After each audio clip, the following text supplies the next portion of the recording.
एक जोरात आवाज देऊया. रामकृष्ण हरी. प्रथमतः तुमच्या सर्वांचे धन्यवाद की आता हा असा खूप सुरेख कार्यक्रम आयोजित केलेला आहे. म्हणजे हा जो खटाटोप सुरू आहे बऱ्यापैकी आपली जी पिढी आहे त्यांचा जन्म भारतामध्ये झाला, आपण शिक्षण घेऊन इथे आलो, रोजगार सुरू केला, पण हा जो सगळा उपक्रम चालू आहे ना त्याचं जे आपण एक ट्रेलर म्हणूया ते या मुलांनी दाखवलेलं आहे. त्यासाठी मी प्रथमतः त्या मुलांचे आई वडील, या कार्यक्रमाचे आयोजक आणि सर्वात महत्त्वाचे ज्यांनी या मुलाकडून करून घेतलं ते कोरिओग्राफ यांच्यासाठी धन्यवाद देतो. त्या जोरदार त्यांच्यासाठी आपण टाळ्या वाजवूया. आणि हा जो आज कार्यक्रम इथे केला एक ज्यांच्या सपोर्ट मुळे हा कार्यक्रम शक्य होतोय त्यांचे मी आभार मानतो. जीवो गीता कन्नड संघ, मनही मराठी मंडळ, गीता भवन टेम्पल आणि तुम्ही सर्व विठ्ठल भक्त आणि मराठी बांधव. I know there are some people who could not understand Marathi, so I'll try to mix Marathi, Hindi, English.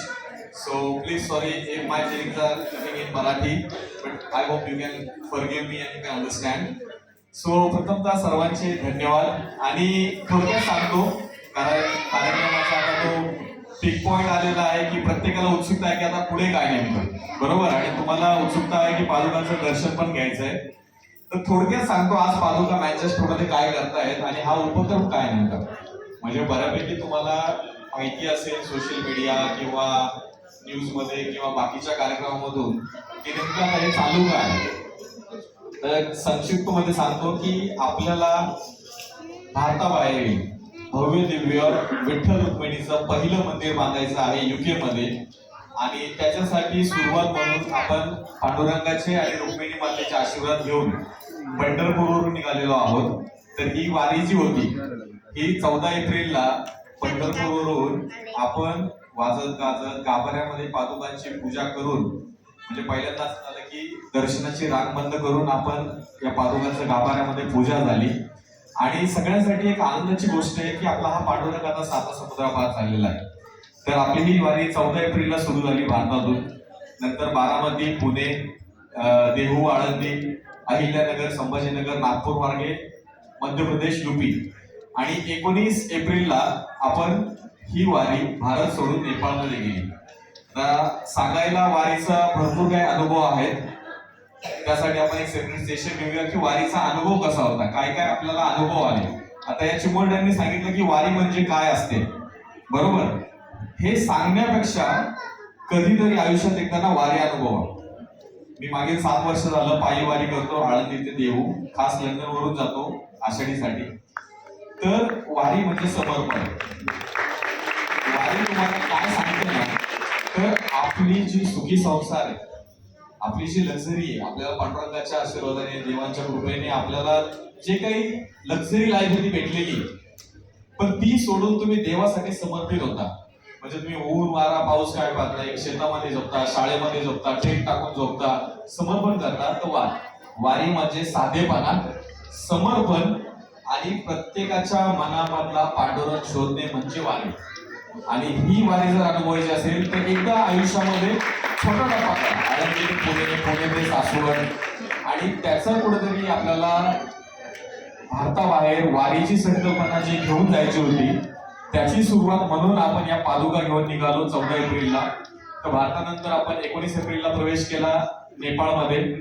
Nepal नंतर आपण गेलो तिबेट, तिबेट नंतर China, Kyrgyzstan, Kazakhstan, Uzbekistan, Russia, Georgia, Serbia, Bulgaria, Turkey, चेक Republic, Austria, Croatia, Hungary, Germany, Luxembourg, Belgium, France आणि नंतर 20 जूनला डोव्हरला आलो.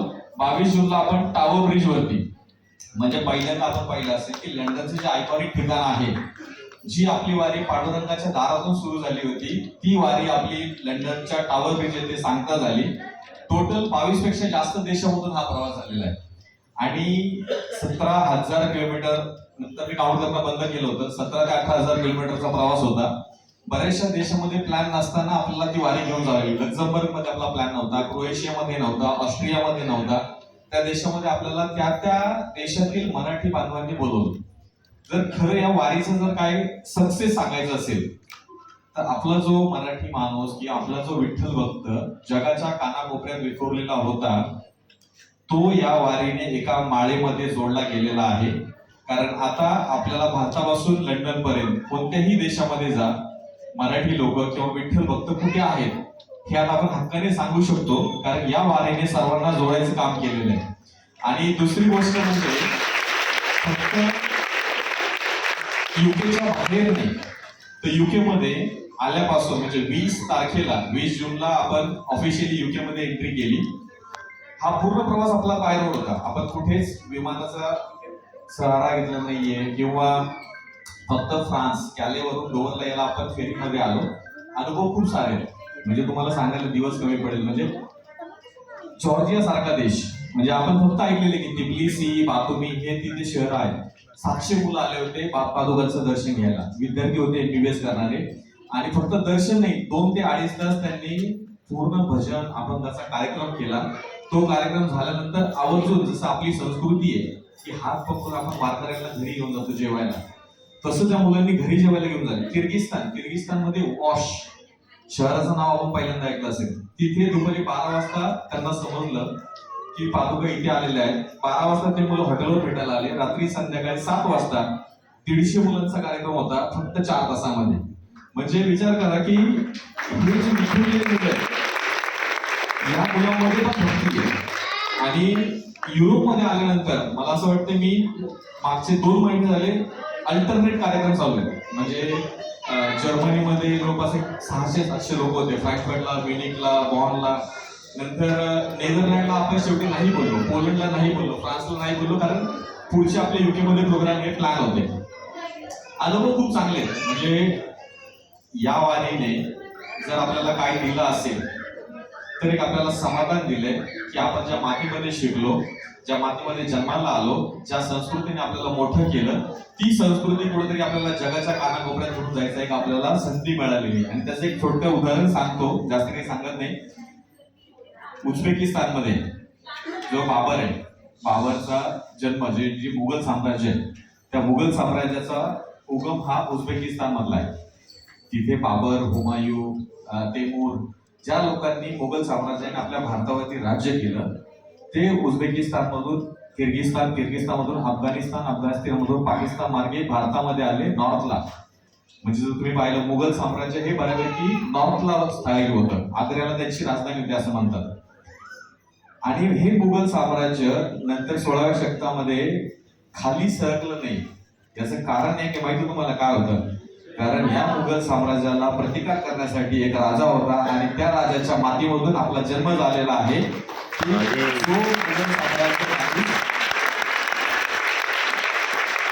Uzbekistan central एशियामधून भारतापर्यंत येतो आणि साऊथला त्याला कोणतरी रोखण्यासाठी एक महाराज आहे, जे राजे आहेत, त्या मातीतून आपण येतो. आणि मग आपण का मागे राहिलो?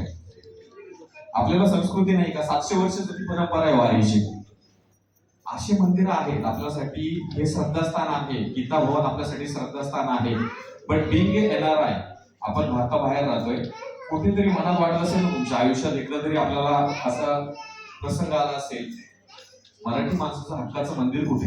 बरोबर, जिथे गेल्यानंतर मला डोकं ठेवताना एक समाधान येईल.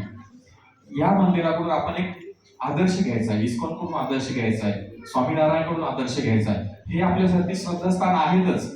पण आपला जो पांडुरंग आहे, भोळा पांडुरंग आहे, ज्याच्याकडे काहीही अपेक्षा नाहीये, त्या पांडुरंगाकडे काही शस्त्र नाहीये, तुम्हाला होम हवन नवस काही करायची गरज नाहीये. पंढरपूरला कधी गेले ना 11 रुपये 21 रुपयाची लोक पावती फाडतात. खूप काही जास्त पांडुरंग तुम्हाला मानत नाही.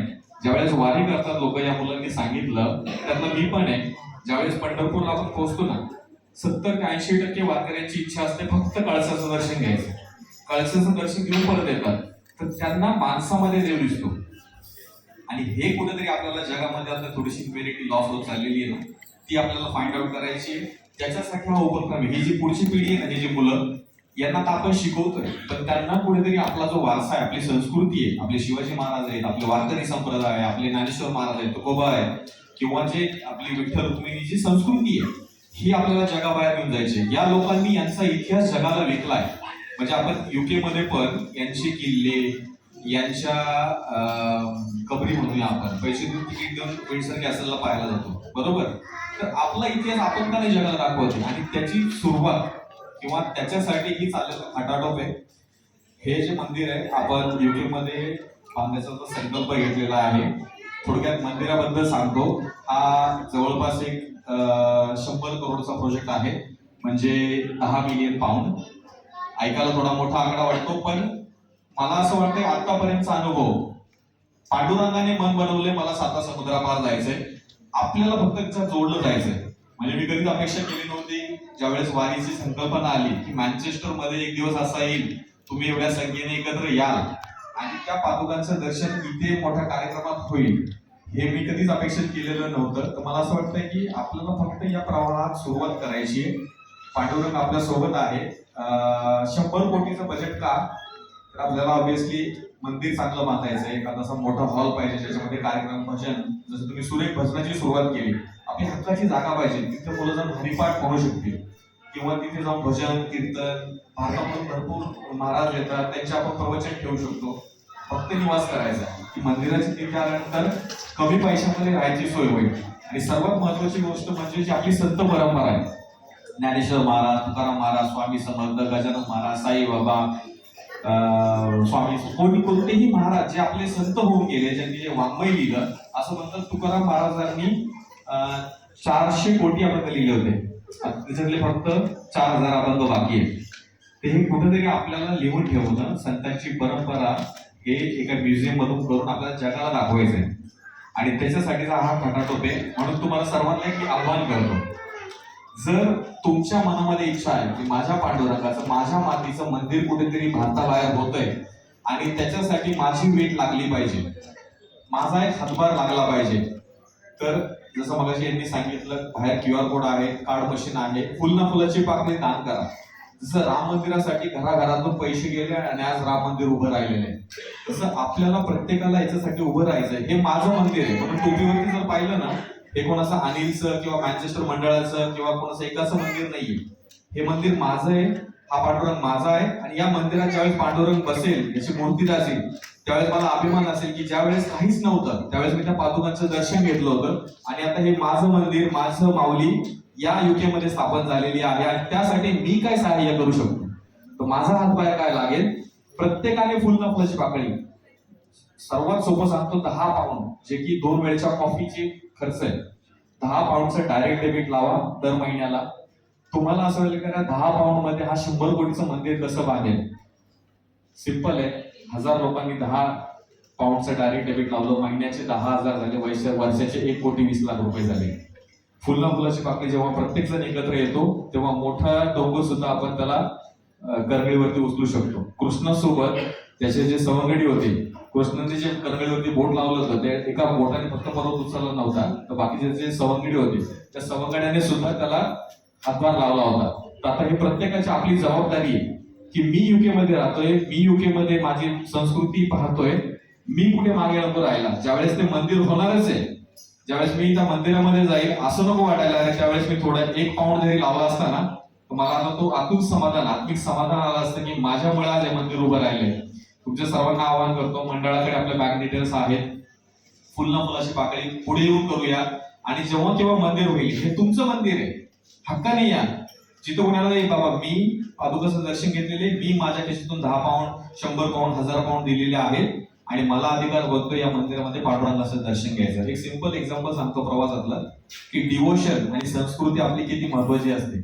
ज्यावेळेस मी हा प्रवास करतो, 70 दिवसांचा प्रवास, जॉर्जियामध्ये असताना, मागच्या कार्यक्रमामध्ये पण मी सांगितलं, जॉर्जियामध्ये असंच कार्यक्रम झाल्यानंतर बाहेर आम्ही गप्पा मारत होतो, मुलं होते, एक मुलगी आली आयुष्या नावाची, आणि त्या मुलीने, मी हा आवाजून का सांगतो की आपण ज्या संस्कृतीत येतो ना, ती किती आपल्याला व्यवस्थित घडवलेले, आपल्याला ते पुढे पास ऑन करायचंय. त्या कार्यक्रमानंतर ती मुलगी माझ्याकडे आली, मला बोलली, माऊली तुम्ही 40-45 दिवस झाले असते मी भाडू सोडून, कपडे धुवायचं काय करता, म्हणजे तुमचे जे कपडे आहेत साहजिकच तुम्ही प्रवास करत आलाय, पुढे करता कसं. त्या मुलीने मला सांगितलं की माऊली मला माहिती तुमची कपडे धुवायची गैरसोय होत असेल, तुमचे सर्व कपडे मला द्या, ते कपडे मी आज घरी घेऊन जाते, धुते, इस्त्री करते आणि सकाळी हॉटेलला तुम्ही निघायच्या आतमध्ये मी आणून देते. म्हणजे जॉर्जिया सारख्या ठिकाणी जिथे आपल्याला वाटलंही नसेल की आपली मुलं असतात, त्या मुलीने हा विचार केला की या वारकऱ्याची मी अशा पद्धतीने सेवा केली पाहिजे. म्हणजे फक्त आर्थिकच सेवा नाही, तर तुमचा वेळ, तुमची मेहनत, त्यानेही आपण हे मंदिर उभं करू शकतो. आज एक तुम्हाला मी या ठिकाणी आव्हान करेल की सगळ्यांनी एकत्र येऊन हे मंदिर बांधूया.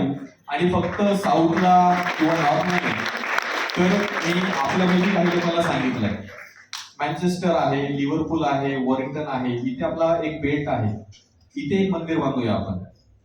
जर मला पांडुरंग आहे तर मला लंडनला किंवा मिडलँडला जायची गरज नाही पडली पाहिजे. आपल्याला इथे पण एक मंदिर करूया, छोटे मंदिर करूया, जेणेकरून क्लस्टर तयार होईल. आपलं जी संस्कृती, तुम्हाला आषाढी एकादशीसाठी वाट पाहायची गरज नाही पडणार. जो आपला आषाढीला कार्यक्रम झाला लंडनमध्ये, जवळपास 3000 लोक आले होते. तर आपल्याला इथे पुढे या एक 50-100 लोकांचं मंदिर असेल, त्यांनी सुरुवात करूया आपण. आपण सगळे एकमेकांसोबत आहोत. आणि दुसरी एक महत्वाची गोष्ट सांगतो थांबण्यापूर्वी, की ही जी वारी आहे, आता या वारीची संकल्पना एवढीच होती की फक्त पादुका लंडनपर्यंत सुखरूप घेऊन यायच्या. पण आता वेगवेगळ्या देशातून जेव्हा आलो, त्या लोकांनी रिक्वेस्ट केली की ही वारी थांबवू नका. मग अशी या मुलांनी सांगितलं की परंपरा वारीची कशी सुरुवात झाली, आळंदीवरून, देववरून वगैरे. तर आता भरपूर रिक्वेस्ट येतात की ही वारी थांबवू नका, पुढच्या वर्षी पुन्हा वारी काढा. जर पांडुरंगाने ठरवलं तर पुढच्या वर्षी आपल्याला अदवे राऊंड, म्हणजे युके वरून पंढरपूरला पादुका घेऊन जायच्या. आणि त्याच्यासाठी आता थोडस विचार विनिमय सुरू आहे.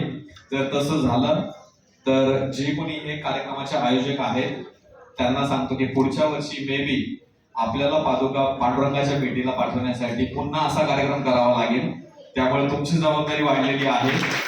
कारण ही जर परंपरा सुरू झाली तर दरवर्षी आषाढीसाठी युके मधून जगातली सर्वात मोठी दिंडी ही असणार आहे. तर आपण पॉलिटिकल सपोर्ट देतोय, गडकरीजींना भेटलो, देवेंद्र फडणवीसजींना भेटलो, पुढाऱ्यांना भेटलो आहेत, सगळ्यांचे आपण हातभार घेतोय. पण हे सगळं काम एकत्र करूया, लवकरच आपलं मंदिर होईल अशी आशा व्यक्त करतो. ज्यांनी मला डोनेशन दिलीत ना मागे, त्यांनी ना त्याचे ऍड्रेस दिलेले नाहीये. तर आपल्याला एक थोडक्यात सांगतो, आपल्याला ना HMRC कडून 25% गिफ्टेड भेटतो. 1 पाऊंड दिला तर 25% आपल्याला HMRC गिफ्टेड देते. पण त्यासाठी क्रायटेरिया आहे की तुमचं युके टॅक्स पेअर रेसिडेंट असले पाहिजे तुम्ही. So we need your bank address for that. So whoever donated the money, please give your address to the volunteers or to the mandal, so that at least we can claim the donation. आज तुमच्याकडे donation साठी माहिती नसेल, व्हॉलंटियरला विचारा किंवा vithalrukmini.org ही आपली website आहे, social media handles आहेत. पुढे या, फुलाची पाकळी लावूया, आपण हातभार लावूया आणि हे मंदिर उभं करूया. पुन्हा एकदा मी आपल्या सर्वांचे आभार व्यक्त करतो इथे बोलवल्याबद्दल. आणि लवकरच मंदिराचं स्वप्न पूर्ण हो ही इच्छा व्यक्त करतो. बोला पुण्यदेव श्री ज्ञानदेव तुकाराम पंढरीनाथ महाराज की जय.